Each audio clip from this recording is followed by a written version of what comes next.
listening to a podcast by and for fans of the San Francisco Giants with hosts Willie Dills, Chad King, and Ben Lee. Let's go Giants! SF Giants! Let's go Giants! SF Giants! Dedicated to the greatest team in Major League Baseball history, the San Francisco Giants, this is Torture Cast.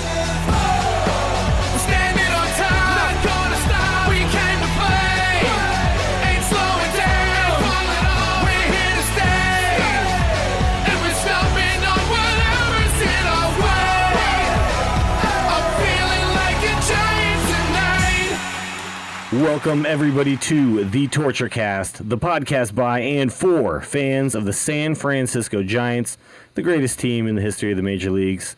And all Yankees fans who are mad at me for saying that on Twitter, sorry, we have more wins total. You have more championships, fine, but we have more wins total. So I'm sticking with it. I think I'm right. I think you're wrong. My name is Willie Dills, and this is episode 44 of the Torture Cast, the Willie McCovey episode, Stretch. The man, the Hall of Famer, 521 career home runs, and another one of my namesakes, one of my famous San Francisco Giants namesakes. So I love that guy, and I'm joined, of course, by my two co-hosts. First, we'll introduce Chad King. Welcome back to the show, Chad. Hey, strangers, how you doing? Glad to be back. Yeah, it's been a while. It's been a long time. We had a little off season ourselves. We had to come down off of the excitement of winning the World Series and the excitement of interviewing Brian Srabian. So it was a well-deserved break, right? Yeah, exactly. Yeah, just a hangover. And of course, we're also joined by Ben Lee. What's up, Ben? How you doing, man? Hey guys, boy, we sure haven't recorded an episode in quite a stretch, huh? Yeah, quite a stretch. Let's see if we can not stretch this out into. It's probably going to be hard for us not to go for 2 hours tonight, but let's see if we can keep it quick, to the point. There's a lot to talk about, but we're not going to go through all of spring training, all of that stuff, because that already happened. We're in the season now. We're a week in, and the Giants are currently on TV winning 3-2 against the Rockies in Game 7 of the season. So we got a lot to talk about just season-wise. So we're going to get right into it. Let's jump in. Let's talk about the fact that the Giants, this is something that as a fan I'm extremely happy about and proud of being a fan of an organization that does this. The Giants have returned with 21 of the 25 members from the 2012 World Series champion team. And there's not a lot of fans of any baseball team that has won it all that can say the next year they fielded pretty much the same ball club. I can't remember the last time this has happened. The 97 Florida Marlins? No, not even close. Definitely. No, that was because we all know that Jeffrey Loria really likes to make sure he has a lot of consistency in his life. That's right. Yeah, their plan is win every 7-8 years and then dump everybody and just blow the team up, or attempt to win and then blow the team up again. Yeah, if they win or they don't win, blow it up. So about those Toronto Blue Jay Florida Marlins. Yeah, that's right. Toronto Marlins. The Blue Jays do definitely look like they're going with the Marlins, the whole plan that they've followed for a long time. They're going to really make a run at it, though. That is a strong ball club, but it's hard to. I mean, obviously the power rankings. Because Giancarlo Stanton is as strong as the entire ball club put together. Yeah, that's a big boy right there. But basically, it's hard to. I know the power rankings and everything still have the Nationals basically as the top team in Major League Baseball, but it's hard to pick against the World Series champion team that then brought basically the same team back with actually some positive, I think, pieces on top of it when you consider that Aubrey Huff is now gone and we brought back Torres and obviously, Noonan and Terrio. I think that's kind of a toss-up. A little bit of a push. Yeah, it's a little bit of a. I mean, I like Terrio a lot. I would take Terrio over Noonan given the choice. Yeah, but with experience. I'm not upset about Noonan. No, absolutely not. And I don't think Terrio had a place here, so I think Noonan's the right call. I feel like Noonan had it coming. He's been putting up decent, not spectacular, but decent numbers for a long time in the minors. So, yeah, I mean, he's worked his way up. I think he's hit every single stop along the way, and he's done well at every single one. So yeah, so he's young and he shows a lot of promise. So I'm really happy to see him up on the big team. And I do think that it's all the baseball analysts still are picking teams like, the Reds, a lot of people say are another, still great. The Nationals, obviously you've got to talk about the Blue Jays. There's a lot of talent in the Eastern Conference and the American League as well. The Eastern Conference. The Eastern Division. I know, it's like the NCAA. Everything's a conference, right? But, there's a lot of talent out there as well. There's the American League West looks really strong this year. And Houston is looking pretty good. Yeah, Houston. They're probably going to take it all, you guys. But, there's a lot of really great teams out there. But the fact is, 21 out of 25 guys come back from the World Series champion team. So, Chad, would you say, take yourself totally out of being a Giants fan, would you say that you have to pick the Giants as the favorite? Well, ESPN apparently doesn't think so. Did you see that? No, of course not. They don't think so. They had 43. They have 43 basically people on their paycheck that did their little preseason baseball predictions. 23 of them did choose the Giants to win the West. Okay, fine, that's fair. None, 0 of the 43 chose them to win the World Series. Wow. How can you have 23 pick them to win the West, a few others throw in the wild card, and none of them, not a single one, including a couple guys around the Bay Area here, chose them to win the World Series? I don't get it. They've won 2 out of the last 3, bringing most of their team back, and not one single analyst said, you know what? I think they could do it again. Well, just based on probability, 1 out of 23 would have to pick the Giants, Well, that's what's so astounding about it. Well, no, because then you're suggesting that somebody would have picked the Astros. Yeah, well, yeah. There's an argument to be made that it's a good idea to go ahead and go to Vegas and always pick the team that has no chance, because the odds are that eventually put a little bit of money on it, and at some point you will end up making so much money back. At some point it will be the Mets, and nobody will see it coming. But, I think that ESPN has constantly had this kind of East Coast bias. Obviously, most of their writers see those East Coast teams more often, and they're more aware of how good those teams are. Obviously, there's a lot of teams that have really high payrolls over there and a lot of talent. So, a lot of teams have made some pretty solid moves in the offseason, to be fair. Absolutely. There's some strong teams out there. Toronto is making the most interesting push I've seen in a while. They're like, let's just take the everybody. Yeah. They just claimed Edwin Gonzalez. Well, not to mention the Dodgers. Not to mention the fact that we are in a division with the team that has an astronomical payroll. All of the money. Yeah, an astronomical. It's a ridiculous payroll that they got going this year, and already they've been hit with some weird injuries, and they definitely look. Yeah, pitching wise, yeah. They look suspect. I gotta say, already out of the gate. You'd expect a team that spent that much money to come out and be red hot to begin the season, but hey, they totally swept the Pirates, man. Oh yeah, that's true. Hang your hat on that, Dodger fans. I think it's a little bit of a travesty that no one's going to pick these guys again. But you know what? I think we're going to pick them, right? Last year and in 2010, it's the same thing. Well, for some reason, the Giants always build this team that I think people who are more familiar with the team do think they have a legitimate chance just because of the moxie or whatever. They don't have the big stats, they don't have the big numbers, but maybe it is. Maybe it is the whole point, though. That's exactly. That's why we have a section called "Why We Will Win It All," no matter how bleak the numbers look, until we're mathematically eliminated in 2011. Exactly. As we found, why we will win it all next year. But it's the thing about the Giants isn't they have Posey, and when you look up and down the lineup, nobody's going to look at the rest of the lineup and go, so that guy, real impact player. Whereas you look through the Dodgers lineup and there's, 2 or 3 guys that somebody looks at and goes, that guy in and of himself could probably turn this lineup around. Sure, but for a long time we didn't have anybody like Hunter Pence. Sure. Now we have Hunter Pence for a full year, and he's already started off showing us that he's not going to be like last year. He's not going to have. He's getting his ball. Like he's getting his bat under balls. Nothing sounds okay about that sentence. But they've been talking a lot about backspin, and you could actually see it. Willie and I were at the game yesterday, and I was actually along the Giants dugout side, and you saw Pence when he was actually standing in the on-deck circle and taking practice swings. It looked like the most awkward thing because it looked like he was trying to play golf. All of his swings were really low. And then I realized that there's a point to that. He's trying to get more backspin on his hits, but he's swinging the bat at like his feet. And I'm just like, so all they have to do is pitch it at your eyes? Like, well, what it is? Here? He's just trying to flatten his swing out is really what he does. Like, it's a weird looking thing. And he really is. And there was a good article recently. I can't remember who wrote it, but talking about how Hunter Pence is really a throwback player. Because if you look at all the great players, McCovey Chronicles had a good one of those. Is that who it was? They were showing some video of the Giants at Seal Stadium in '58 and said all of these guys swing like Hunter Pence. Yeah, it's they really run true. like him. They throw like him. They, he's got that really. Before everything was kind of the sweet science of a swing, there was people just kind of figuring it out on their own.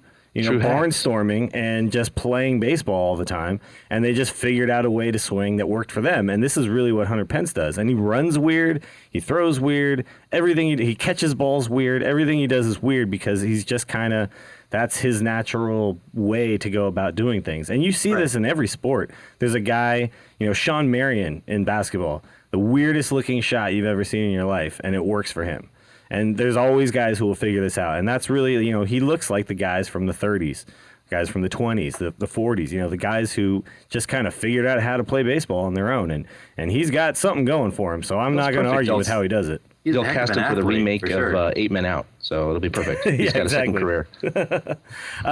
Shoeless Joe Jackson had a really funky looking swing too. Actually, people said like he was smooth as hell, but you look at those videos of some of those old players, and none of it looks like the players you see today. None of it. It's a totally different ball game now, and the pitching motions true as for well. every sport, pretty much. Yeah. Like just the ways that guys run, ways that guys swing now is completely like philosophy has on. It's all changed. But Hunter Pence is enough of an athlete that whatever is most natural for him is going to be successful. Whereas for some guys, you hear a lot of talk about like, well, maybe if you try this in your swing, it's going to clean it up. It's pretty clear that, other than trying to figure out what was happening with him last year, guys haven't done a lot to try and fix Hunter Pence. No, and that hasn't necessarily been an issue because it works so well for him. This isn't like Aaron Rowand and the penis bat waggle where it was like, okay, really try and fix it. And he was like, no. And clearly the results weren't matching up for an extended period of time. Like, as you get older, you can't pull stuff off like that, Yeah, and we haven't seen enough of Pence yet. Julio Franco, who can like put the bat hitting the back of their ass, and then make it work. It's just not everyone can do that into their 40s. So, guys like Rowand, it stopped working at some point. And I think Hunter Pence, maybe as he gets older, he's got to figure it out. He's still a young guy.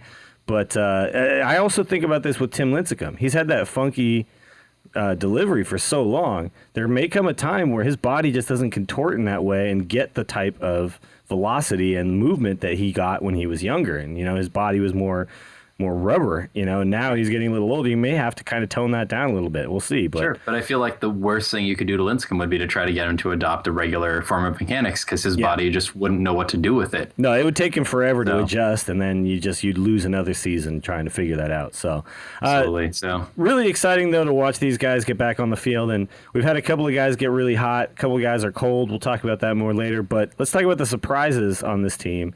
There's only a couple really. I mean, we knew Torres was going to make the squad. But, really, we weren't sure who that second backup infielder was going to be besides Joaquin Arias.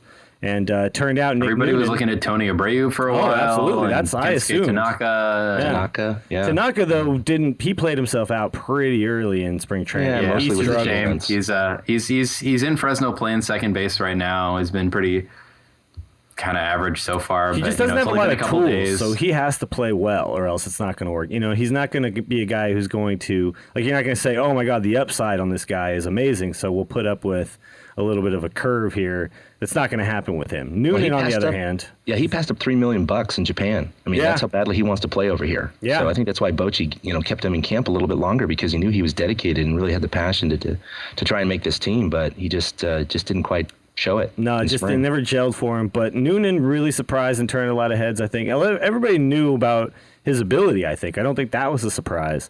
But I don't think everybody thought that this was going to be the year he was going to break through and make the squad.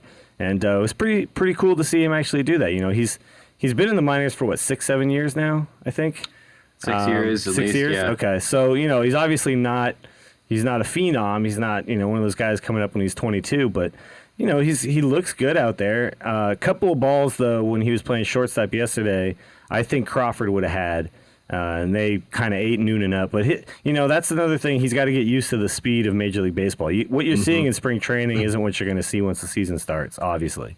So I think he's still got, give him a little bit more time up here, give him a little more time to see actually how quick those balls are going to come at him. And I think he'll be just fine. I think he's actually going to be a nice solid guy, to back people up, and he could play a couple spots in the infield. So with him and Arias, we kind of got everything covered there. So I'm happy to see him on the team.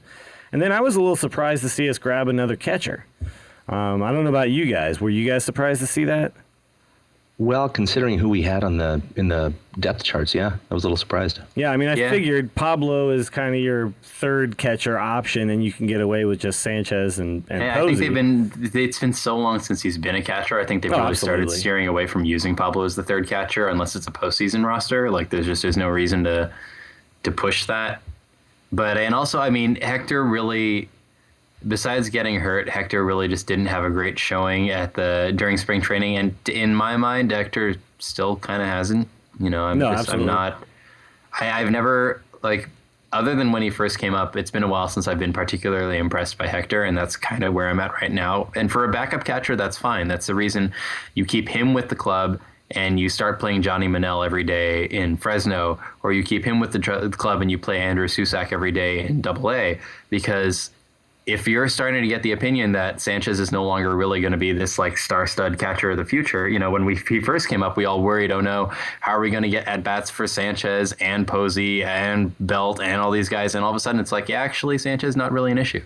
Yeah, and, he's a little bit, you know, really where he's kind of hurt his value is actually as a catcher. I mean, we all think that he's going to be fine as a hitter. He's not going to blow everybody away, but he's going to be fine. 270, and he's going to have some pop, sure. Good enough stats for a catcher on most teams. But the thing is that what he's done as a defensive catcher has really been poor, not just throwing people out. I know he's had some arm problems and stuff, but not just that, but framing pitches looks to me like a big problem for him. Yeah. Like I'm watching Lincecum throw to this guy, and I'm thinking, why doesn't Lincecum want Posey behind the dish? That's really weird. I would think Lincecum would be pining to get Posey back there, because there was pitches definitely, and Lincecum walked what, seven in his first start. Okay, so he walked 7 in his first start. There was a lot of close pitches too. I mean, yeah, there was some pitches that I thought should have been called strikes, but the way that Sanchez caught them, they didn't look like strikes. You know, like Posey does something that a lot of catchers do, which is I think start his glove a little lower and just tilt upwards to actually make the catch, right? You see a lot of like Yadier Molina does get that elbow down, so yeah, you looks like it's right. You said it. Imagine if you're the umpire and you're looking from behind, you don't see a lot of movement. You just see the glove come up and receive the ball. If the glove starts above the ball, you see this jerking downward to catch it. That's going to look like that ball missed, you know? And there's a lot of stuff he's doing where his elbow is kind of flying out and he's stabbing at these balls, where really he needs to just move his glove as minimal as possible when he's catching these pitches. That's one of the things they used to really say, you know, give a lot of credit to Posada and Molina for on the Yanks, was that they were so good at framing pitches that might be outside to other umpires look like they were inside a little better. And that's something, it's an underrated part of the catching game. And I wouldn't say that it's, necessarily a reason like in and of itself. But when you combine it with a lot of the other stuff that Sanchez has just kind of not been doing as well as Posey, I'm almost curious to see Quiroz behind the plate a little bit and get a feel for how he catches, because we've seen him a lot with with other AL West teams. I mean, he's floated around the division a bit, but I'm just kind of curious to see how he works with this staff. Yeah, well, obviously this staff is probably one of the most pleasant staffs to work with, because of the fact we don't have guys who have really weird stuff. We just have a lot of guys who kind of stay around the zone.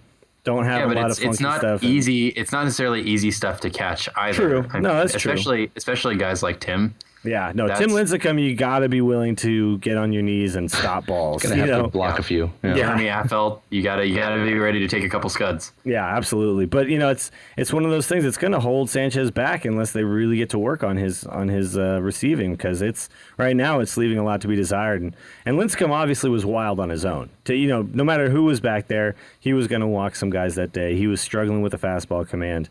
But the fact is, he didn't get help from his catcher, and that's going to really hurt him in the long run, especially on a year where he's trying to build confidence. He's trying to get back into that groove, and he's going to need to get a little bit of a bigger strike zone. If he wants to get a contract, he's going to need to. Yeah, exactly. So yeah, it's a contract here. He should be doing everything he wants to try, to try and get ahead. Yeah, absolutely. Any edge you can get, you got to take in a contract year. You're absolutely right. Let's talk about Media Day. We want to again thank Brian Srabian for helping us get in there and talk to a bunch of guys. What I'm finding is that a lot of what the guys talked about when we were at Media Day, I'm seeing on the field. I'm seeing what Brandon Belt was talking about with how he's worked on his game. Obviously, he's had a really rough beginning because he got sick, but he got really sick. Yeah, but I watched some of those exhibition games and some of those late spring training games, and his swing looked real tight. Hopefully, he didn't completely lose everything. I mean, he got a hit yesterday, and he doesn't look terrible at the plate. So, hopefully that hasn't. But I mean, it's that same thing that seems to happen to Belt sometimes. He's just hit some balls straight at guys. I mean, you saw a couple of them where just screaming shot to the first baseman. And I think that Alan Craig probably would have lost his head if he hadn't gotten his glove up in time on that one. Absolutely. Stuff it's not just that, but Lincecum talked about how he was feeling stronger. He had changed his routine in the offseason, and he definitely looked stronger. His fastball was zipping a little more, even though he wasn't controlling it. But he may have also been overthrowing. Who knows? It was first game out there on a big year for him. Yeah, 7 walks in 5 innings. I mean, that's just it's bad. 0 it's bad. runs, fine, but that's unacceptable. Yeah, and that's just. But then you also have guys, Romo, Bumgarner. We talked to them and really got a sense that these guys are ready for this year. Zito especially. I mean, Zito had his game face on at Media Day. I don't know if you noticed that, but he looks strong right now. I mean. Maybe some of it's just confidence. Who knows? Maybe he just needed that those postseason starts. But he does not look like the same pitcher that we've been seeing. Well, forget the velocity. Everyone talks about the velocity. Oh my God, throws 84, 85. Forget that. It doesn't matter. This is if you throw a 12-6 curveball at 70 something, and then you throw an 84 mile-an-hour fastball, it's all you need. Exactly, and the other breaking stuff besides the curveball is looking much sharper, and it's actually he's not hanging those pitches anymore, and that's really what was missing. Yeah, so all he had to do was be able to mix and match with this stuff correctly, and he seems to be able to do that now. And some of it was he didn't have the fastball velocity became an issue because he would need it when he didn't have that breaking stuff, and with some of the breaking stuff breaking again. The look is totally different. Yeah, absolutely. So, Chad, anything else that you could take away from Media Day that you've seen on the field so far? Lincecum, one of the questions I asked him, it was pretty interesting. Wendy Thurm, Hanging Sliders, had just asked him a question about his velocity drop and, how he was trying to get guys out. And he said, really, it's just about the timing differential between the fastball and his changeup. And so, just keep him off balance because of the differential in speed. And so I followed up on that question. I said, okay, well, we all know that your fastball has, declined from, the mid 90s down to the low 90s. And you're talking about keeping hitters off balance with the timing. Yeah, or lower with the timing. So with your changeup. So, you have to have a large gap there to keep that timing differential there. So have you slowed down your curveball at all? No.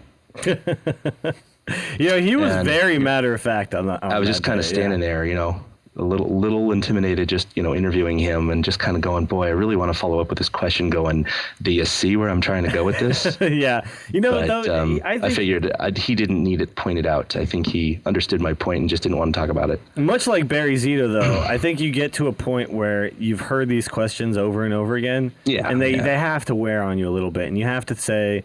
Look, I gotta act like I'm confident. I gotta act like I got this going on.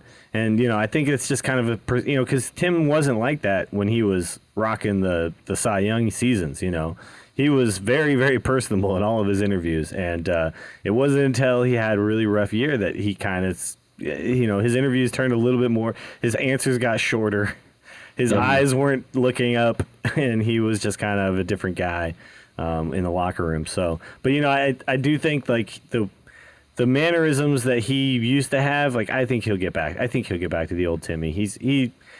I think the confidence level looked different, even though he was not locating that fastball. He didn't look like he lost.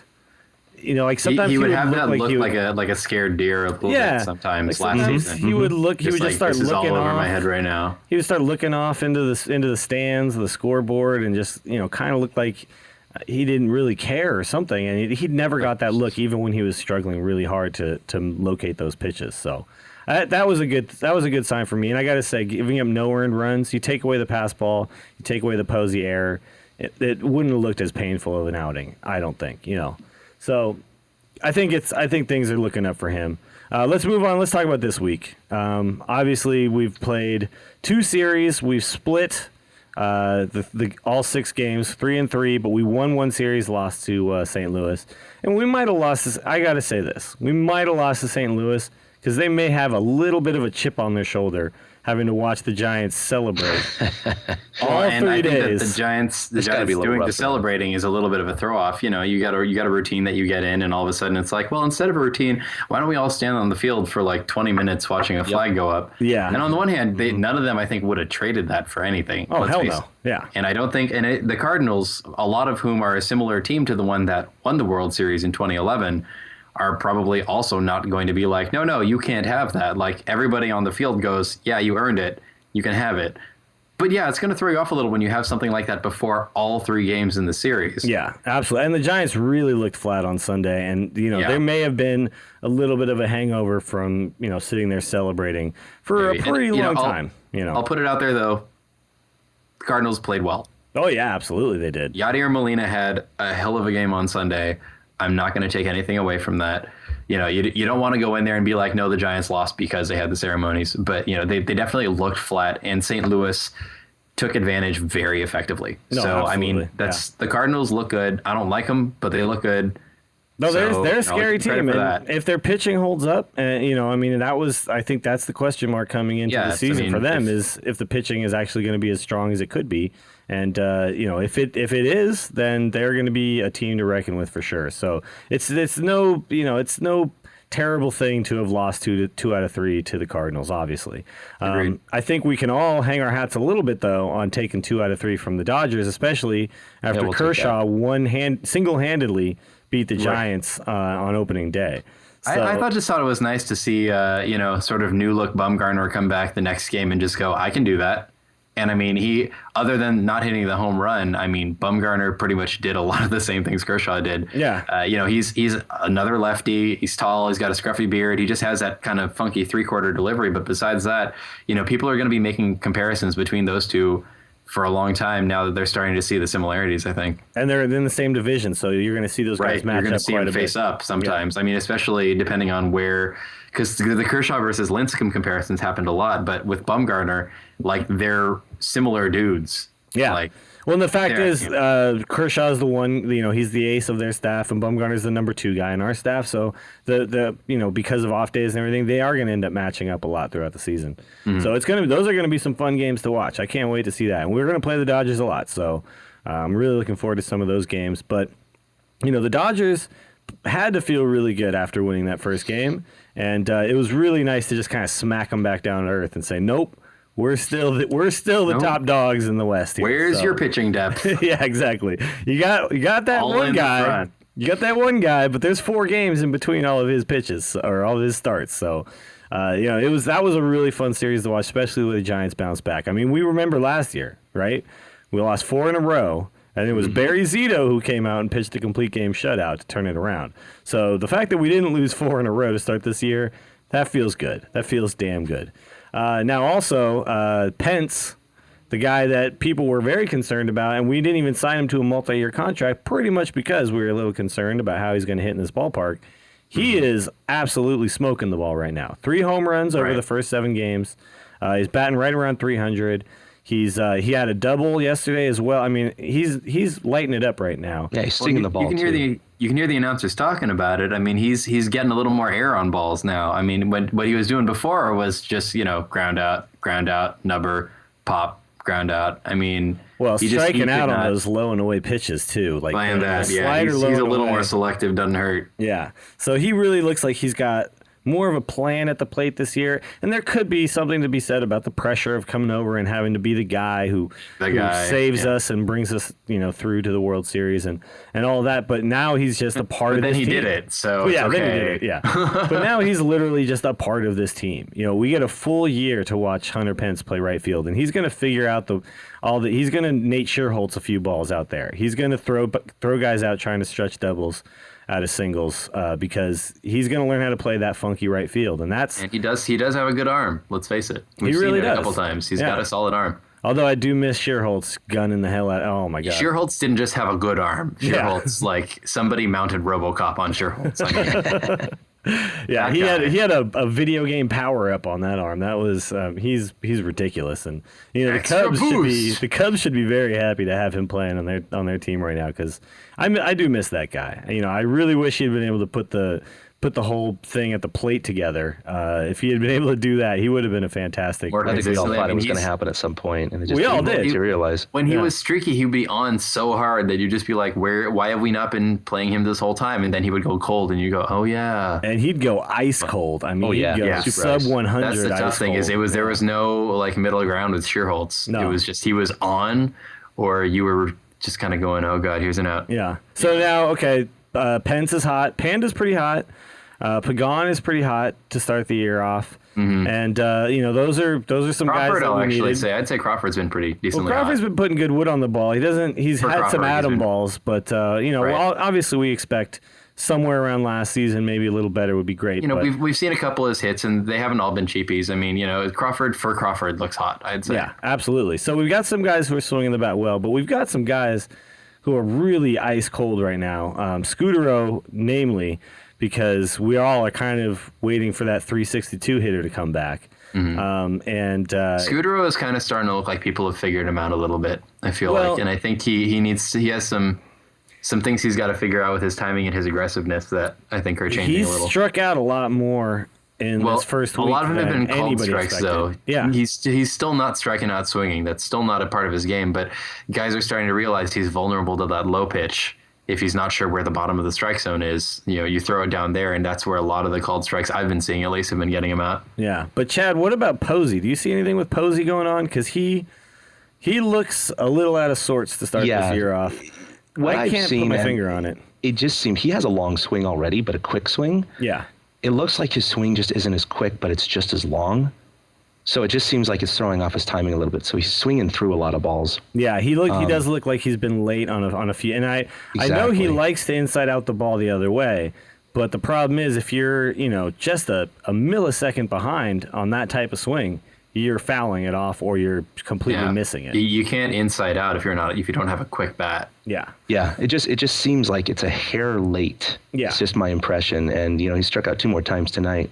So now he's hitting about $174. And I think fans have to realize that any one of these players hits under 200 for a week or two at a stretch multiple times throughout At the beginning, course you of the see season. the numbers. Exactly. Yeah. But at the beginning of the season, it's when you see that batting average of, oh my God, he's only hitting 174. Well, yeah, when he was hitting 350, he'd go a week hitting 174. Yeah, and he'd go down to But then 340. his average would be 340. Yeah. So what? Yeah. So no big these deal. guys are going to be fine. It's just strange to see all 4 or 5 of them kind of start off this cold. And the fact is, Scudero we're was still 1 for 4 able tonight, to. so now he's down to 111. Yeah. Well, and Scudero was pretty consistent during the end of the season last year. But the thing is, you never know. It's extended streaks are still streaks. And so, I mean, having the full season is going to be kind of nice, but there are going to be times like this. So we are pretty adept at hitting the panic button when we really want to. But I think it's safe to say, especially with Scudero and Posey, I think we're going to hold off hitting that panic button for at least a couple of weeks. Yeah, absolutely. And then Brandon Belt's been sick, so we don't really have any reason to be worried about him. And he stung a lot of balls. Now that are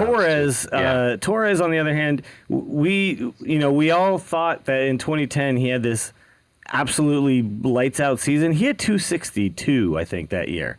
Right, so we, But in our he minds, was effective from that leadoff position, starting the game off, and because we'd see him do that, and because we knew how fast he was, Sure. I think everybody developed a really favorable opinion of him. Because that first at bat that you watch, you're paying more attention than say in the 5th when the score is lopsided one way or the other. You don't notice it the same way. But I think in a lot of people's minds, they thought Torres. Like, I bet if you ask a lot of more of the fair weather type fan how good Torres' batting average was in 2010, they're not going to say 262. No, they're going to think it was higher. 300. Yeah, they're going to think it was 300. higher because he was there for a while and he slumped towards the end of the year.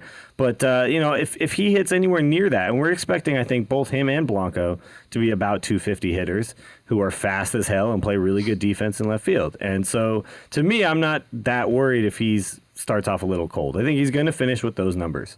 Well, I think we have to face that Torres and Blanco we're going to see as interchangeable parts of the offense for at least the first third of the season, and that one or the other of them has the chance at any given point of taking a job from the other one. Sure. And it's just going to depend on how they perform. Well, it's going to be who's hot, and obviously the right-left matchups are going to matter. But I think because when one the of two them of gets them hot, profile out as similar players for the most part, especially at this point as Torres gets a little bit older. He's dropped maybe a step. He and Blanco profile out for different reasons as being similar. Yeah, And I think you're Blanco's gonna a see them stronger used to fielder. Blanco's a little Yeah. stronger of a fielder, and he's a little bit more Right now, at pure least. speed. But I think Torres has a little bit more pop in his bat, and Yes. so it's a mix and match type of situation. So I'm not too concerned about that. But either way, the fact is we're 500 with a bunch of guys who are cold, who we didn't expect to be cold. So I got to say that we should feel okay. We don't need. Don't push the panic button to anybody. Can I Now, throw out, though, in the area of cold, is anybody worried about Jose Mijares? No, because we have enough depth in our bullpen that we're gonna be able to give guys a chance to work through problems. We're gonna be able to give guys chances not on game day. We're gonna be able to put guys in say garbage time type situations to work through stuff. We're not gonna have to rely on one single guy because we got so much depth in our bullpen. So I think we're gonna be just fine. I don't expect Mijares to struggle throughout the year. He's a solid lefty out of the Yeah, bullpen. it's just I feel like Mijares overperformed just a little over the postseason last year, and I feel like we're going to see that a little more this year. But I think that as a situational lefty between him and Lopez, it's not going to be much of an issue unless he gets put into situations like he did yesterday, and Sure. that's when I think we're going to see it a little more. We have plenty of lefties that we can go to right now, so I think it's okay. We got a couple lefties. Yeah. You need some lefties? We got some lefties. So let's move on to the big question, and this is the one area I do think there might be cause for a little concern, and that's some of the starting pitchers. So so far we're really talking about Kane and Vogelsong here. Lincecum won his game, no earned runs. Obviously, It's been one game. Kane and Vogel. Kane we've at least seen twice. Yeah. And Kane is now Kane's lost twice, but he didn't pitch like a losing pitcher. He in didn't his lose first, shit well, he that didn't first lose. game. He didn't actually lose that game, right? It was No, he didn't take Mijares the who loss. lost that game. So No, he didn't take the loss, and also really, if you're just Conte's talking good. about pitching, he didn't lose that game. no, No, hell no. Oh, He Posey Just- RBI. I'll say Kershaw won. I'll say that Kershaw won it, but Oh, yay, Posey came through. Yeah, he has 6 Ks this year already in 24 at-bats. Ooh, his K Wow. average is 250. he's been swinging through a lot of stuff, though. It's true, just like we talked about earlier, but he didn't swing through that. So, Chad, were you watching the game on TV yesterday? Unfortunately, no. I had Okay. my daughters play, but Fortunately, so I no, only saw. sir. Yeah, fortunately, no. Well, the problem is, okay, so Ben, I don't know if you got the same sense that I got, but Kane mowed down the lineup the first time through. Oh yeah. No, I And- mean, you the fourth inning, you peek and you look and you go, oh look, there's 0 in the hits column, Yeah, and then 9 Don up, J 9 just down. smacks one. 9 up, 9 down, and when it's Kane, you're obviously, as a fan who has watched Kane throw a perfect game, you're thinking, Right. could it be? Yeah, Maybe I don't it's want to so. say anything. Yeah, but Never then mind. he goes and gives up 9 earned runs in the 4th inning, and I cannot imagine that's ever happened, anything close to that in Kane's career. Will, which part of the park were you sitting in? I was sitting on third base side in the second deck. Okay, I was third base side in standing room, so we had kind of a similar angle, I think. Yeah. So I couldn't see location that well, and I haven't gone back to watch too many clips of that inning because I don't want to deal with it. But it's hard to say. I didn't get to see whether he was hanging a lot of stuff, but it definitely looked like there were a couple of cheapies that got through, but there were also There some was some balls that dead got ducks. smacked pretty hard. Yeah, there was a couple. The ground rule double was hit real hard. Oh man, that was a and- boomer. And Beltran's single was hit really hard. There's a lot of hard hit balls, but there's also, I think it was Molina who hit a ground ball that went through. That could have been a double play if it moves 3 feet to the left or right. Right. And instead it's another single. So I mean, there's definitely a little bit of that bad luck factor of balls just finding holes. But the fact is, It was looked to bracketed me by some good hits, though. Yeah, That's the problem. it looked it's like to you me- can limit those, but like he was up. That's what it looked like to me. And I don't know if you noticed this, but in the bottom of the third, he bunted and put down a really good bunt and kind of hustled down to first. And I was wondering if something tweaked there because he looked like a completely different pitcher from one inning to the next. And, obviously he's not going to say, oh, I tweaked something running to first. He's going to keep pitching. He's perfect through 3 innings. But I don't know, something changed, and he was a completely different pitcher. So if anybody, yeah, and I mean he noticed suddenly something, he hadn't pitched from the stretch yet that whole game, so it was hard to compare anything. yeah. But Yeah. it just looked like from the stretch he was rushing it a little. If anybody noticed anything, tweet at us because I would love love to know. Yeah, I If mean, since anybody we didn't did get to notice see the something. TV, none of us got to see the TV coverage of it. We have a different angle on it. So if you spotted something that makes more sense with what happened with Kane, we're curious to get some other Yeah, some if other there's views any into that. insight to that, because I was too busy looking at my ring too. So Well, he It was started the season my friend was 9 holding on to it, innings. so I couldn't. 9 innings and no runs. And I think the only rough inning he had prior to that was the very first inning of the first game of the season. yeah, When he loaded the bases against the Dodgers and he fought through it, squirmed yeah. his way out of that. But you go 9 not perfect innings, but you go 9 shutout innings and then give up 9 runs in 2/3 of an inning. Yeah. That's Instant pretty law of precipitous averages, fall off. obviously. Which, Yeah, by yeah, the way, yeah, the clearly. fallout of this may mean no All-Star appearance this year because he's going to be fighting to lower his ERA now for the entire Oh, rest yeah. of the first If you do half. some of the Although, math. a couple of Kane-style outings could make that drop in a hurry, so it's hard to say. But 9 yeah. is hard to get back from. He's not a relief pitcher who's got one inning at a time to try to whittle this thing down. But seriously, I mean, it's going to be real tough to get that down to an All-Star level ERA. Right. But by on the time other hand, break hits. and we saw like 1 or 2 games like that take Vogelsong out of consideration for the All-Star game last year. So it's No, absolutely. It be, doesn't take much but- because there's going to be guys who have fantastic years, and this is always how it works. It's But you never know. Maybe this is going to be Bumgarner's turn. it could be. It could absolutely be. He's real strong. we've sent one starting pitcher a year maybe it's Zito's turn to get it back. You never know. Hell yeah, I would love that. How about Zito and Bumgarner? Let's get both in there. Zito and Bumgarner they're the only ones that haven't been All-Stars in the recent That's San true. Francisco Renaissance era. So hey, It's true. All right, Why so not? let's armchair manager this. maybe Gordon Kickham comes up and Let's armchair take it. manager this situation. And would you have pulled Kane sooner than Bochy did? Because Bochy pulled him at 7 runs in, 2 runners on. Mm-hmm. And is that too long to leave your guy out there? I mean, it's the I'm 4th asking inning. you guys. Yeah, because it's Kane and it's the second game of the season, I'm kind of in line with what Bochy did. I don't know. One batter earlier. You want to say that in hindsight, but it's Kane. You don't feel like that's going to be a running thing with him until you watch it unfold like that. No, I think honestly, he didn't have a lot of pitches thrown at that time. I think he was about maybe 75 or 80. So obviously he's got gas left in the tank if he's anything like normal Kane. But he's not figuring it out. no, but after 7 runs across the plate, I think it's 7 runs in 1 inning across the plate. I think it's a good rule of thumb that you pull that pitcher, whoever that may be. I don't care who it is. I don't care if it's Cy Young himself. I think with 7 runs across the plate, you've gone too far. So I would say you could probably say you have a real strong argument that when 5 cross the plate and you're down 3, Yeah. that's a good time to go ahead I would and say, say look, the it's thing is fine. though, when 5 cross the plate and you're like a number 2 through 5 guy in the rotation, I think that you go. But when it's Kane, I feel like it's like saying, Yeah. oh well, Justin Verlander has allowed a bunch of runs. Maybe Jim Leland has a shorter hook, but I think it's the same thing. When you have an ace on the mound, you have the feeling they might figure it out and keep you in it, and then that last shot, you're just like, all right, you know what? Yeah, hell we with it. were not in it anymore. But here was the silver lining of that game was Chad Godin comes in and pitches really, really well for several Yes. innings in a row and Right. Really settled the game down for the time that he was in. So, the Not good that it news mattered that is much at that point, but I mean, no, but the good news is I he think looked we've good. identified the guy who can do that for us this year. And he really, really looks strong. His stuff is really good. He's got a nice pop to his fastball. Breaking stuff is sharp. This guy looks like a really good pickup for us. So I Yeah. was really happy to see him come in and kind of settle things down for at least a little while. Godin is one of those guys who does that though. He'll look really good for a bit and then sort of like start getting shaky. Yeah. But usually, I mean, if he's when I've seen us play against Godin, usually he's looked shaky way sooner than this. So there is at least reason to believe that he's going to slot in with this team and this staff and with Rigetti well. Yeah, you got to say though, So- he didn't have Rigetti.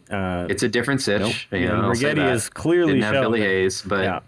Righetti's clearly shown that he's a guy who knows how to handle the staff and knows how to get guys into the right arm slot, into the right mechanics, and pitching at their best. So this could be a really good breakout year for this guy. I mean, I think he's got a quality arm, and it'll be fun to watch him kind of gel with the rest of that bullpen. So I'm excited about that. All right, let's tweet at me, brah. Chad, You've got some of these. We're already there. Well, tonight was the national championship game for college basketball, and so they had the obligatory shots of the sad Michigan cheerleaders on the sideline. So a couple Darn of it, people. Michigan. Excuse me. Wolverine fan, huh? No, You know, I just that's thought where it my was mom funny. A went. couple of people. Same reason I like Detroit. What are you gonna do? This What are is you one of gonna those- do? I guess it's like an inside joke, just because I was thinking the same thing, and then I looked over at Twitter and saw Wendy Thurman and Barry, a sports guy, tweet out, "Give me some shots of some sad cheerleaders stat and obligatory sad cheerleader photo.tumblr." So I thought it was just funny that I was thinking that, oh, we got to frame those, we got to get those, we got to put them on Tumblr, and then boom, they manifested themselves on Twitter. So there you go. I'm going to point out during a tweet at me bruh segment here that Nicole Vogelsong is now following TortureCast. Yes. So we win. Right, I don't know what exactly you're trying to rub in people's face. I mean, I'm not trying to rub anything in anyone's face. I'm just excited about that. That's the coolest thing ever to me. So Ben, have you direct messaged her yet? no, you have the opportunity. no. All right. I'm telling just send her a DM with you wearing the Vogelsong All-Star jersey. Just send her that and just make her day. I hate both of you so much. Just make her day. All right. Well, I don't know if she listens or if she's just following us on Twitter, but if you're out there, thank you for the follow. Super sweet. I really like that she's totally into it. She tweets all the time about what's going on with the team and what's going on with Brian and everything. So stoked. All right, let's move on. Our new favorite guy. I'm going with Chad Godin. I think, honestly, there's a lot of guys that came back from last year and everything, and these are old favorite guys for me. And he was one of the guys that I was looking at, and I was wondering really what he was going to show me when I get to root for him. And so far, he showed me really good stuff. He's pitched really well. And speaking of pitching really well, though, Romo just gave up his first base runner of the year. Holy crap. I know. That's terrible. That's the end of an era. All right, so anyway, Chad Godin, great. It's over, guys. Great pickup. Looks really good. Stuff looks great. Looks like he'll maybe become a Redwood's just fixture. been cold too. That's no fun. Yeah. But that's my new favorite guy. Chad, how about you? Nick Noonan. Noonan. Sorry, I just love the name. And he got his first hit What's a yesterday. Noonian? So congrats to him as a 5 or 6 year minor leaguer. Yeah. To come that's up and get big his time. first hit. Granted, it was an insignificant part of a game, but hey, you'll still take your first hit. Go frame that sucker. So No, congrats. you to know Nick what? Noonan. He did it in the first week of the season. He didn't come out and go like 0 for 20 to start off his career. So He's 1 for 4 right now. Exactly. He's hitting 250 in the major leagues. exactly. Not too shabby. Not too shabby at all. All right, Ben, favorite guy, new favorite guy. I'm actually going to go with Brandon Crawford just because I've got to watch him play defense a lot lately, and I didn't realize how much I missed it. Oh, he's made some really fantastic plays already. He has made this some year. absolutely stunning plays, and just he'll spin and just get so much arm on that ball. It's pretty ridiculous to watch sometimes with just the accuracy that he has. I mean, Brandon Bell to make anybody look like Brandon Crawford at first base. He's pretty darn sweet with the leather himself, but just Crawford has just. The guy looks like he could run, track and play shortstop at the same time. I mean, it's hard to believe what you're watching sometimes. Well, we're going to see some real good shortstop play in this series because, Tulowitzki on the Rockies and Crawford, both of these guys throw across their body better than almost anybody else in the major leagues. And I mean, do you guys have little doubt that he's going to win a Gold Glove at least At some sometime in his point. career, if not multiple? it's going to be very soon. It's gonna going to be very depend on. soon. I mean, it's going to depend on his bat because that's how you get the attention. But I think that a lot of people saw him in the World Series last year, and I think that's going to really get him a lot of just acclaim. Managers are going to notice that, and Yeah. I think they're already starting to. And there's ways to avoid the bat having anything to do with it, and that's just by being absolutely lights out for a full season. Yeah, I think he's fully lights out capable in of that. 250. You have just as good a chance of a Gold Glove as anybody else. Yeah, Yeah, he's yeah, going to yeah. need a couple of. He's going to need a couple of web jams. Yeah, exactly. Yeah. Once he gets that going, everybody sees him in the top 10 plays of the year. He's going to be up there for sure. I'm going to throw out, though, I got an honorary mention for a new Sure. favorite guy. It was just really good to see Aubrey Huff at the that was very at cool, the ring yeah. ceremony. I mean, there's a lot of people who will probably tilt their heads at him getting the 2012 ring, even though we all know, you were there, therefore you get it. You were on the team. Hey, Therefore he was you on get the it. roster in all He was three on the playoff roster. series. So Just, yeah, I mean, not being used doesn't mean he obviously doesn't get a you ring. get it. Yeah. But it's just, who else got it was one? really good to see him back, though. I mean, he ended up retiring, and so since he doesn't have a team, he didn't feel bad about being able to come up and show up for that ceremony. And clearly, San Francisco holds no ill will towards him because he's always going to be Aubrey Huff. No, we're patching in some TV or KMBR here, aren't we? What's that? Are you patching in some Giants coverage here? No. Are you hearing it? Oh, you know what it is? Are you? I have my little mini game day on. I think because it's near the end of the game, it's pumping in through my audio. Okay. Yeah. So you know what though? Aubrey Huff Willie and showed I are up. like, I got crickets. Yeah. What's going on? So Aubrey Huff shows up, and a notable no-show is Brian Wilson did not show up after he got the invite. You know, somebody did point out though that it's it can be a little weird for a guy who's still active and not on the team to show up. Like they'll feel a little like they won't belong. And Wilson is trying to concentrate on rehabbing. So it's true. A lot of and people also, I think are making this a bigger deal than it is. But I don't think it's a big deal. Why people are kind of. I don't think it's a big deal, but I think Brian Wilson is somebody that I think a lot of fans wanted to see, and I hope he realizes that the fans here wanted to see him. Nobody cares that he's active and not on the team or on any team. We just love Nobody Brian thinks Wilson he cares in this either, town. to be honest. Yeah. We just love Brian Wilson in this town, and I think a lot of people were bummed that he wasn't there. So, it would have been nice, but I was upset. Huff was the only surprise. I felt like there had to be another one hiding somewhere, and then there wasn't. I was kind of upset about it. Yeah, and I heard Melky Cabrera's ring had extra diamonds on it. It was like a World Series ring on steroids. Did you guys hear about this? Did you guys hear about this? Anybody? I hate so much. That's like a Jay Leno joke. What the hell? Sorry, I couldn't help myself. All right, let's hate on somebody. Chad. Whoever the hell designed those home gold jerseys, because I'm all for the gold trim. I got one myself. But there's something about the SF on the chest at home. I know this is ticky-tack, but I've always been kind of a jersey guy and kind of a purist. We did the gold Giants jersey before. You can't just repeat the same thing again. See, that's the thing, right? That's getting into their head. I think that's what they were thinking. They're like, well, we already did the Giants block lettering with the gold, so we this one was really popular. And SF at home. Why do we do an like orange jersey with gold on it? Let's do the Giants with the script before we do the SF for the home. Yeah, no, I agree. I think gold is a little, unless it's like the Niners, gold is a little tacky on a jersey. It just doesn't look right to me.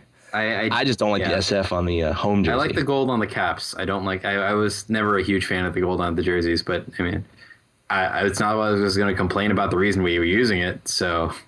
No, give that World Series title back so we stop having gold jerseys. This is ridiculous. I don't want to return that right now. You know what? You call up the Rangers and say, you put gold on your stupid uniforms. I'm going to hate on Clayton Kershaw, and I think everybody knows why. By the way, the police are here. No, it's a fireman. I don't know if you can hear that in the background, but they're swinging by my house real quick. But I'm going to hate on Clayton Kershaw because...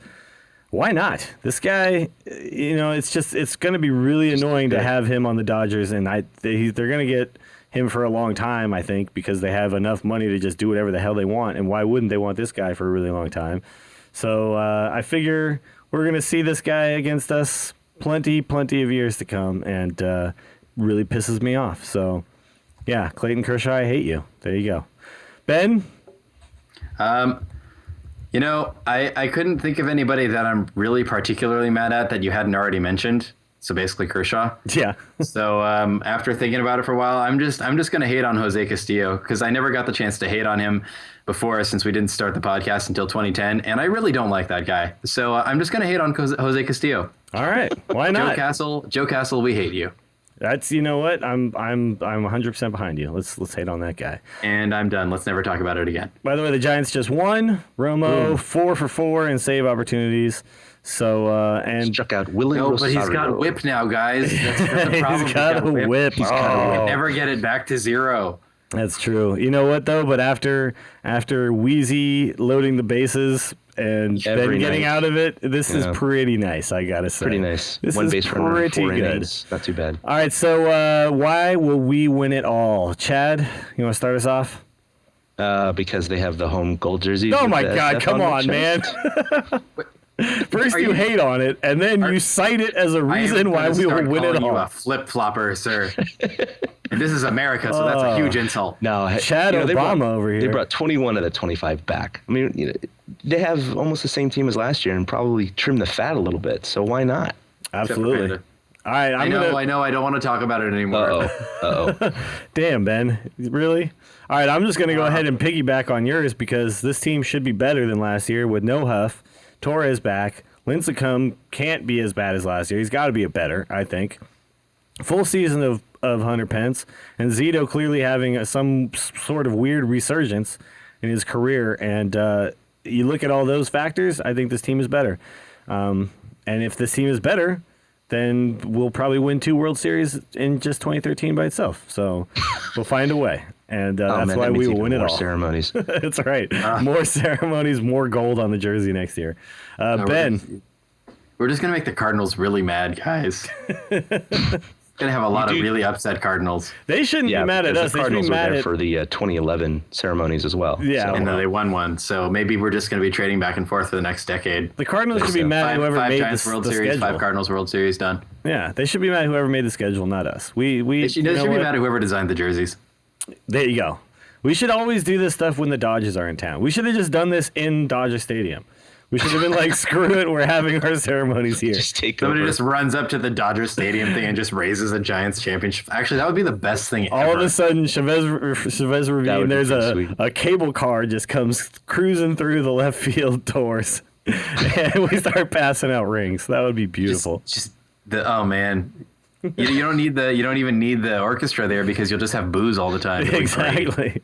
Here comes Willie Mays and Willie McCovey and Juan Marichal. It'd be fantastic. Just sitting on the field, sure. All right, Ben, why will we win it all?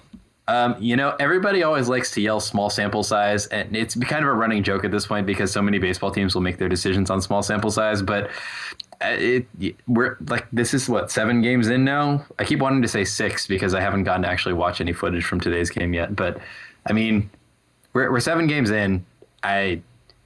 I'm not worried about guys. I'm also not excited about guys. Like it's all confirmation bias right now. Like I feel really good about Kane because I've decided I feel really good about Kane. That's really all it is. Sure. Yeah. No, at this point, it's whatever. You feel good about him. You quote the 9 innings beforehand. You feel bad about him. You quote the 9 runs in the other inning. I mean, you're in a position right now where you can argue anything because we're 7 games in. Yeah. We haven't even seen half the rotation go through more than one turn. We can't earn a playoff spot in the first week, but you can not dig a hole, and we have not dug a hole. So there you go. I think that in and of itself has to make you feel a little bit good. And I'm just so glad that the guys are back. I'm so glad that we're recording. Glad baseball is back. Yeah, I'm ready for this year. I'm sorry, maybe 2011, but I don't think even then I was as ready for a baseball season as I am this year. I'm just so stoked to have these guys back, and really looking forward to being with you guys. And we're gonna be on Twitter, we're gonna be blogging, we're gonna be doing the TortureCast the entire year, and it's gonna be not only do you get a full season of 100 Pence, you get another full season of the TortureCast. So really looking forward to 2013. I want to thank you guys for joining me, Chad King and Ben Lee. It's really, really good to be back. If you want to follow us on Twitter, you can follow us all collectively at TortureCast. You can also follow each one of us individually. Chad is at ChadK21. Ben is at Fried Duck. And I am at Willie Dills. You can also go to our blog at torturecast.com. You can like us on Facebook. You can donate using PayPal if you want to. You can find us on Podomatic. You can find us almost anywhere. We'll probably be at the ballpark quite a bit. And hopefully in the press box again soon. This has been episode 44 of the TortureCast, the podcast by and for fans of the San Francisco Giants. We'll see you next time. Boom! A big thank you to everybody for listening to the TortureCast, the podcast by and for fans of the San Francisco Giants. Follow us on Twitter at TortureCast. You can also like us on Facebook or check out our blog at torturecast.com. I also want to say thank you to Ashcon and Bailey for letting us use their song Feeling Like a Giant for our intro. For Ben Lee and Chad King, my name is Willie Dills saying, we'll see you next time.